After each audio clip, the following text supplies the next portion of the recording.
Hello, everybody, and welcome back to the Anthony Graves Pod. Make sure to like this video and hit that subscribe button if you're new to the channel. Today, I got a lot of people got mad at me about this, but I call him a wrestling legend because he was a part of one of my favorite eras of professional wrestling. And guys, it ain't his fault that he's here. It's my fault, ladies and gentlemen. The one and the only Gene Snitsky. How are you doing, man? Good buddy. I appreciate you being here today. I was kind of telling you about that before the show, but it's an honor to have you on the show. Well, I'm thrilled to be here. Always enjoy, conversing with the fans, and glad you're a fan. And it's always cool to reminisce about stuff I did because it was like literally, let's see, 18, 19, like almost 19 years ago now. So to be remembered after all this time is cool as a performer because that's your main goal, to resonate with the fans, to get that emotion out of the fans when you're performing. So for people that still come up to me every day of my life and say, "Hey, it's not my fault," and it's cool, especially at the shop because we have the Priority One Surplus shop in Hamburg, and people come in and still recognize me, and I totally look different, which is funny. So Yeah, I get it every day, but it's cool. Nothing wrong with that. and speaking of that as well, I actually saw you not that long ago because you were at the MLW show, and I actually have fan cam footage of that, so I was planning on showing that with you right now. This was you in the Battle Riot. Sure wins. And obviously you're in the ring with, I guess some guys you've never been in the ring before, like Leo Rush, right? Actually, I actually worked with Leo at WXW back in the day for Offa. I trained at the Wild Samoan Pro Wrestling Training Center in Allentown. And he would come in and do shows every once in a while and stuff like that. So I've known him for a while. But that's the first I actually did anything work substantial with him. So, but yeah, it was fun. It was a good time. MLW is cool. Court Power is a longtime friend of mine. I've known him forever. And he reached out for me, and we kind of kept it a surprise and wanted everybody to, we kind of get a nice little surprise out of the event. So that was cool. And it was in Philly, which is, right down the road from my house. So I couldn't say no. Plus, it's always fun to get to perform for the fans. So. Yeah, the iconic 2300 arena. You gotta love that building and kind of like the nostalgia that gives. That choke slam, Leo Rush took that and made that look so brutal, man. That was an awesome choke slam. Thanks, but he didn't have a choice because I told him before. I told him, be ready. um, me that was I thought that was really cool for like it was something I wasn't expecting for MLW. One thing I wanted to ask you though, going to like from another independent promotion to another, you actually appeared in TNA in 2014. And this is kind of when I was a big like fan of TNA, and to me, like the product slowly started to kind of go down a little bit because they lost like AJ and Sting, and then you were kind of there for the Bully Ray and Dixie Carter feud.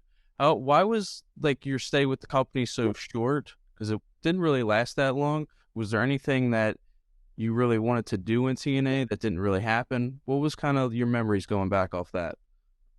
I mean, they just kind of overpromised and underdelivered, to be honest with you. It was just one of those things where creatively I saw myself doing something and they saw me doing something else, and we just kind of butted heads. And yeah, it is what it is. I don't have to wrestle. I'm Yeah. you know well off. I don't need to be doing this stuff. I enjoy doing it just because of the entertainment aspect of it. And I'm a walking character. I've always been. This is my personality. I've always been like this since I'm a little kid. Like I've just always like do things for a reaction, mess with people. Like we kind of have a reputation at the shop for being ball busters. Like we bust, everybody's balls about everything. So it's just my personality, and I enjoy doing it.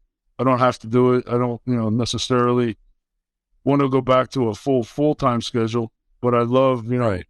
getting to do things here and there. And, I could be wrestling every weekend if I wanted to, but I'm kind of spoiled now. I have, a nice house, my wife, we got a gym at the house. We got our, little lifestyle all set up here. So, and I got my St. Bernard Hondo, who you probably heard barking. He's out here barking. And, my wife, Carolyn, who's awesome. She's a former college volleyball player, 6'1", jacked. So I got to keep up with her. So, it's not a bad gig being Snitsky. Yeah, that's not a bad gig at all. I have actually a question from one of my fans on Discord. Again, if you want to ask questions in these interviews, you can join the Discord and ask questions in there, and I will ask them during the show. And this is actually from SES Best in the World, not CM Punk, but that's just his username. What were some of your favorite segments in WWE that you participated in? That's a tough one. The backstage stuff with Goldust was fun. We were really starting to pick up some momentum, and then he kind of had a little lapse with, his personal demons and kind of stepped away. But Right. we were really, we were picking up a lot of steam and a lot of momentum, and all the stuff that him and I did backstage and like our matches and stuff, like just our little pre-tapes backstage were fun. Like I always enjoyed working with him, and it's a shame that, what happened because we could have had a nice little run there. And we had good chemistry. We had good reaction from the crowds. We were a tag teaming all throughout Europe, all throughout the tours and all that kind of stuff. So it was fun. That was a good little stretch. I wish things would have worked out differently, but hey, hindsight's always 2020. So I do remember at the Royal Rumble, I believe it was you and Heidenreich. You guys did like a casket kind of promo, basically, because Heidenreich was going to wrestle in a casket match. That yeah, one, that's kind of creepy. Yeah, I mean, I kind of had fun with everything. They just, whatever they threw my way, I tend to think I turned into gold. I don't have any regrets on anything I did. It was fun. It was entertaining. I was kind of the attitude of, hey, I'm getting to live out my childhood dream. I'm on TV.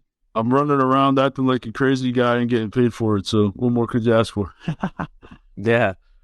Going off more about WWE, I have a question for you, and I'm going to show you a video clip. I want to know, what was it like working? This is one of my childhood favorites. Working with John Cena. That was great, man. Yeah, that was fun. I think this was a lumberjack match, right? Yeah, I think so. Yeah, yeah, I think I had one of my best clotheslines in this match. There's the FU. Yeah. Yeah, I know John's great, man. He's super easy to work with. I always hit it off with John. We had good chemistry as well. They were talking about doing some stuff with me and him, and then it just never materialized, like anything else in WWE.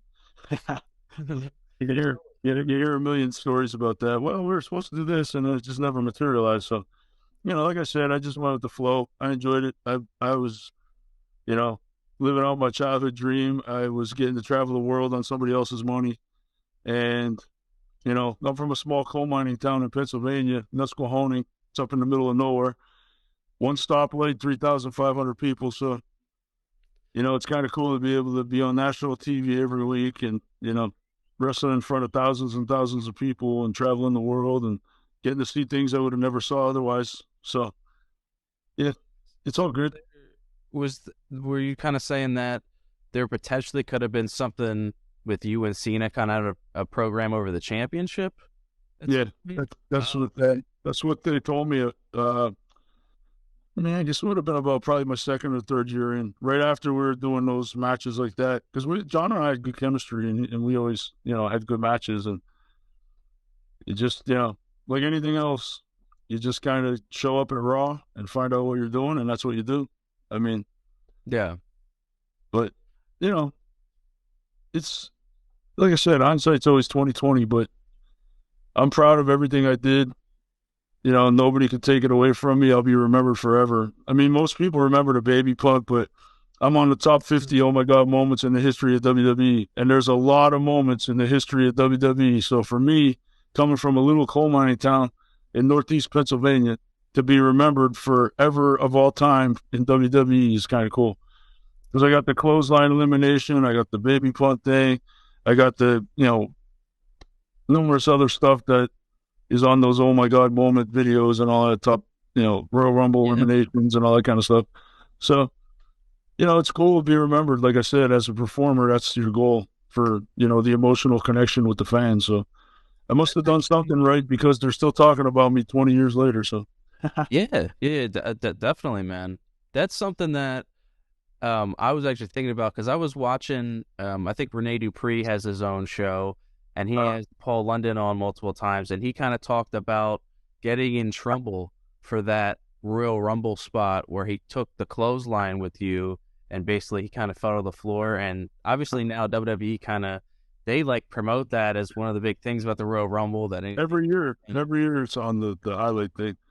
Yeah, I mean, I don't know exactly the story. Like, I eliminated him, and I wasn't in the backstage when he came back. I was still in the match, so right. I don't know. I don't really know what happened. I never really approached Paul and was like, "Hey, did you get in trouble?" I was just worried. I was more concerned about finishing the match and remembering all the stuff because when you're in there with the Royal Rumble, there's 500 things you got to try to remember. Oh yeah. So, like, I wasn't really concerned about if they were upset about it or not. All I know is when we did it, the crowd reaction was like, "That's what you're shooting for," that reaction, that visceral emotion from people. And when I clotheslined him and knocked, I told him, I said, "Look, dude, for you to be able to flip like that, I'm gonna have to hit you square in the face." And I did. I mean, I laid him out, and he took it like a champ, And it's like you said, every year now, Royal Rumble, it's played over and over and over, and it's probably like video packages, yeah. Yeah, like I'm going to make the argument right now on your show right here, right now, that that's the best Royal Rumble elimination in the history of WWE. I don't care what anybody tells me because if you watch it, just the people's reaction, comparatively speaking, to any other Royal Rumble elimination ever in the history of WWE, it's by far the best reaction because nobody expected it, nobody saw it coming, and it was just that moment in time where everyone was like, "Holy shit! Oh my God, he killed him. He literally killed him." He looked like he just landed. He looked like he was dead. Yeah. So it was cool. Like, that's quite an accomplishment with all the Royal Rumble eliminations over time in the history of WWE. It's definitely in the top 3. To me, it's the top elimination ever. Yeah. And, I mean, that's awesome. You kind of actually mentioned it. I have a question from Curbs in the Discord. Again, if you want to ask questions, you can put them in the Discord while I do the recording, and I will ask them while I'm actually doing the recording. What was the conversation like when you were told you'd be punting a baby into the crowd on national television? Honestly, I didn't think anything of it. Like, it was just another day at the office. Like, I went in, got the Raw. We were walking through it. Vince was like, "Hey, whatever you do, don't F this up." And I was like, "Don't worry. I was an all-area punter in high school. This is going to be amazing, I'm telling you." True story. Said it right to Vince. I was like, "Don't worry, it's going to be amazing." And when I did it and came back through the curtain, he was like, hugging me. "Oh, that was great." Like, for some reason, he, like, to this day, I still hear stories about him talking about it. Like, that was like the funniest thing to him that we did that segment. Because I legitimately was an all-area punter in high school in my junior year at Panther Valley. I averaged like 37 yards a punt in high school. So there was no way I was flubbing that on national TV, dude. That was going to be great. I knew it was going to be great. It came out great. That thing, man, I almost hit the freaking rafters with that sucker. and it's not easy to punt a plastic baby doll. Go try it sometime and see how easy it is. Yeah. It ain't easy, especially with wrestling boots on. With sneakers and stuff like that, probably a little easier. With wrestling boots, not very easy. And boy, man, I gave that little sucker a ride, and it was freaking great. I still watch it and laugh to myself. I'm like, it's the goofiest shit that people remember, but it's so like off the wall. The best part of it to me was when we walked out and I had the baby in my arms and they were doing like the fake baby sounds, and I was like talking to her, like, "Shut up, you little brat." Yeah. Like It's just that, like to me, that was the funniest thing. Like kicking the baby doll was yeah. nothing. Like the other shit was the funny part. It's just it's definitely like I feel like it's one of the oddest moments at WWE, to say the least. Um, it's just so odd. Like only in professional wrestling you see like a baby doll get punted. Well, that's You the know? beauty of pro wrestling, man. Yeah, It's like you could pretty well back then you could pretty much do anything, any story. Like, you know, it was such an off the wall time in pro wrestling. Like, I mean, we had a miscarriage angle, and then I like yeah, tormented Lita, and like the poem at Edge and Lita's wedding. Like that was like the best poem ever. I mean, I like it was yeah. just. And they came to me and they're like, "Hey, we're gonna do it. We're having to do this poem at the wedding." I'm like, "Okay, well, what am I wearing?" They're like, "Well, we're gonna write you a tuxedo." I'm like, "Whoa. Well, how about we cut the sleeves off the tuxedo so it's more like in character?" Well, let us check with Vince. And then they came back. They're like, "Vince thought it was a great idea."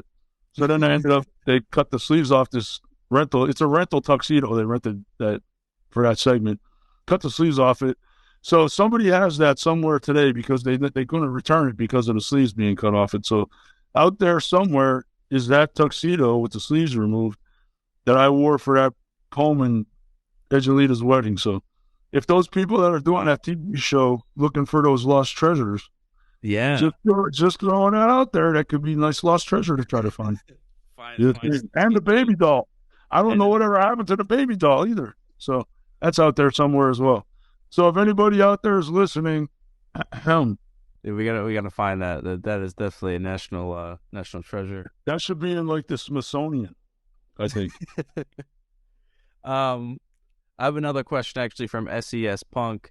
He asked you if you still keep in contact with college offensive lineman coach Andy Reid, and if you have any memories being on the San Diego Chargers. Yeah, I still keep in touch with a lot of my coaches. Coach Reed. I'm friends with the trainer for the Chiefs, Rick Burkholder's a buddy of mine. Dave Tobe, who's the special teams coach at Kansas City, actually was my strength coach at Missouri. So I Oh, okay. keep in touch with all those guys. I'm happy that they're so successful. It's great because Coach Reed was the head coach of the Eagles for a while. I'm a diehard Eagles fan, so it was nice being able to go down to camp every year and see them and hang out, go to games and stuff, which I still do when I have time. I'm friends with the head of security for the Eagles down there, Dom DeLisandro, so I still get down there occasionally, but not as much as I used to. But just too busy with the shop and back Yeah. wrestling pretty much full. Well, no, I wouldn't say full time, but almost every weekend now. And you know, just life's busy, man. It's not enough hours in the day. Yeah. We just got a couple more questions here. This is actually from Seabass913. Who thought of the foot fetish part of your gimmick, and what were your initial thoughts of it? Well, I actually approached Vince with it because I have a foot fetish, and that's just I thought it'd be fun Oh, to kind of intertwine it with the character. And he loved the idea because Vince is one of those guys. The crazier the better. So he was like, "Oh, that's great. Yeah, we'll do it." So we just kind of incorporated it into the storyline. But yeah, I didn't really put any thought into it. I was just like, hey, at that time they were big on approaching the Vince or Stephanie and like pitching ideas and stuff. So I was like, what's the worst they could say? It's no. So he liked it, and we did it, and yeah, it so was that just was just that was another just another just another try just another off the wall something to right. differentiate the character. That was more of your idea then. It wasn't like they came to you with the foot fetish idea. You actually came to them with it. Yep. Wow, that's interesting, man. Because I guess when he thought, I guess he thought that somebody actually came to you with the idea, but I guess that era just seems like it has a lot of off the wall stuff, and that kind of came out of nowhere. Yeah. Well, that's what was cool about the timing of it all. Like I said, like that's my personality. I'll do anything for a reaction. I'll do anything for a laugh. I've always been like that. Yeah. So it suited me perfect. Like Vince would, with the baby punt thing. I'm like, oh, this is, that's cool, no problem. And then we did a segment backstage on WrestleMania where I was sucking Mae Young's toes and stuff. And it was like, just, yeah, sure, no problem. Yeah. I don't care. Who cares? It's entertainment. Yeah, at the end of the it's at the end of the day, that's what it is. Um, our last question from Discord, DK King. Who were some of your mentors during your run in WWE? Well, my mentor in general would be Alpha Anawai. I call him Pops, but he had the Wild Samoan training camp here in Pennsylvania. He took me under his wing and developed me, and brought me up to speed to where I needed to be to get to WWE. But his son Lloyd and Samu were very influential in my career as well. They helped me out a lot and developed me early in my career.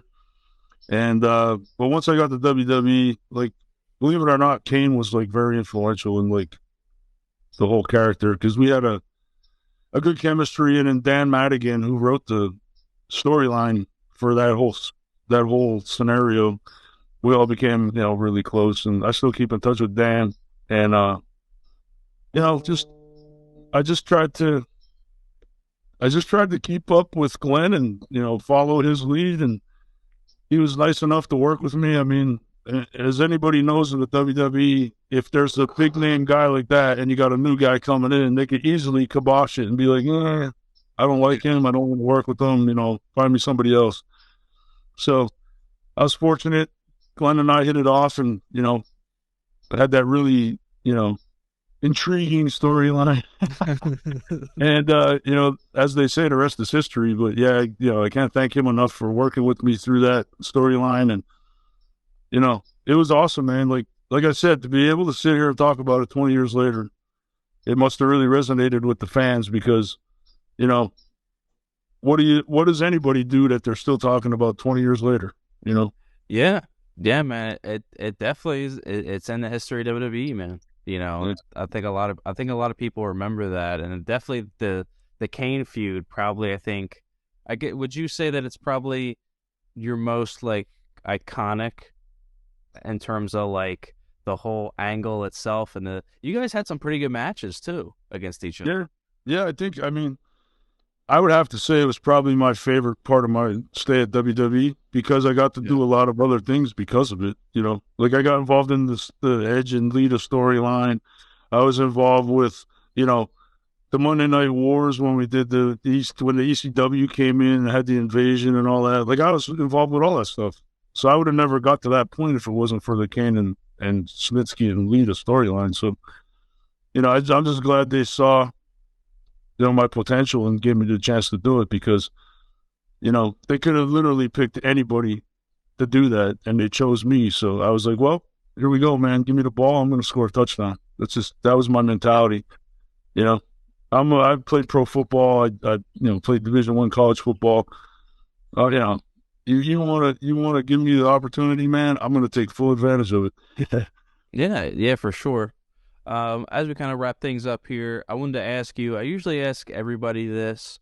And what advice would you give to somebody who's kind of struggling right now, going through a rough time? Kind of whether it be their career or life. What kind of advice would you like give them to keep them going? Well, you just got to have faith in yourself. I mean, like I said, I came from a small coal mining town in Northeast PA, where nobody really does anything other than work Monday through Friday, and then whatever. And I always was, as a kid, had these big visions to be a professional athlete. I wanted to be a pro football player and a pro wrestler. So, you know, just have faith in yourself, and no matter what anybody tells you, you know, just keep grinding, because when you least expect it, that's when it happens. I mean, I was 34 when I signed with WWE, and most guys are on the tail end of their career at 34. So, Yeah. I was just getting started. But yeah, you got to have faith in yourself, man. If you think you can, you will. If you think you can't, you won't. They're kind of words I live by. Anything you want to plug on the show? I know you're talking about your shop. Do you want to kind of mention that a little bit more before we wrap things up? I got a couple things, but yeah, my shop's in Hamburg, Pennsylvania. Priority One Surplus. We have the website priority1surplus.com. Check us out. I'm going to link that in the description as well, this video. Well, if you're ever in Hamburg, Pennsylvania, stop by. I'm usually there. Stop by, say hi. I love my fans, so always nice to see them and talk to them. So don't be shy. And then I just just got involved with Pro Wrestling Tees. I have a whole line of T-shirts that just came out, and check that out. I got some cool SNITSKY gear and some really funny ones too. So check out my shop at prowrestlingtees.com. And we got I do a lot of charity stuff. I got my Keystone Military Family hat on right now. Do stuff for them here in Pennsylvania. Check them out too. They're always happy to take a donation. I just helped them move a big freezer into the building a couple weeks back, so try to do what I can to help. And then we have the Gettysburg Battlefield Bash coming up in June. It's at Gettysburg, obviously, and then we do that for the Pennsylvania Wounded Warriors. And we have the cigars for warriors set up at our shop. We take donations and cigars and stuff. So got a lot of stuff going on. And then, just trying to give back and do what I can to help. Yeah, I'm going to try to make sure I got everything linked in the description for you as well. All the things that you mentioned, I'm going to try to make sure they're all linked up. Again, I appreciate you being on the show. This is kind of a big deal to me because you're somebody like I was watching. I was like 3, Cool. 4, when I was young, and my brother was a big fan of wrestling, and he was in his teens. That's cool. So again, I just want to say thank you again for coming on the Great Marriage. No problem. I just want to plug 2 more things real quick that I just remembered. I have to plug. I just easy for me to say. I'm an ambassador for Barricade Off-Road. I do a lot of 4-wheeling. My wife and I love being out in the woods, so I do do some stuff for them. Barricade Off-Road. Check those guys out. A lot of cool off-roading stuff. Very good prices and service. I have a Jeep Gladiator, and my wife and I go out 4-wheeling every chance we get. And then I also use a sports supplement called Vitargo. It's one of the best sports supplements I've ever used. I've been using it for probably 10, 12 years now. It's Vitargo.com. Go check those guys out. It's pre, intra, and post-workout type powder. You can mix in with protein and all kind of, any other beverages, but it's awesome. I've been using it. And, it works. Yeah. So check those guys out. And I think that's everybody. If I think of anybody else, I'll message you. But yeah, now I'm thrilled to be on and be able to talk, and talk to the fans and answer questions and stuff. So no problem, man. I appreciate it. Yeah. Hopefully another time as well. We'll have you on again, maybe in a year from now or sometime. We'll do like a catching up episode. Yeah. And never say never. Keep an eye out. You never know where I'll show up. MLW, WWE, TNA, AEW. You never know. You never know. But I'll tell you what. Whatever happens, it's not my fault. Gene SNITSKY on the Anthony Graves Pod. I'll see you all very soon.